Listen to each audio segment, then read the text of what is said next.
Hi guys, welcome back to my channel, Edmond Mindaros, and for today's quick tutorial, and I'm going to show you guys on how to either show or hide the favorites bar in the Microsoft Edge web browser.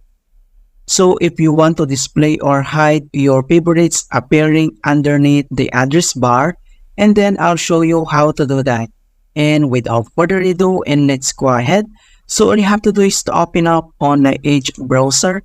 And then dito lang sa top right corner, and then i-click mo lang yung 3 dot icon.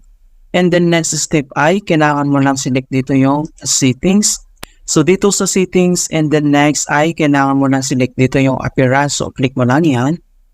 And then dito sa appearance, scroll down lang tayo at hanapin natin yung customize toolbar. Okay, so ito siya. So dito sa customize toolbar, and then scroll down lang tayo at makikita mo dito yung show favorites bar. Okay, so kung paano ba natin yan i-show or hides. So dito lang sa right side, makikita mo dito yung arrow na to. So click mo lang yan. And then may tatlong options dito na pwede natin i-select.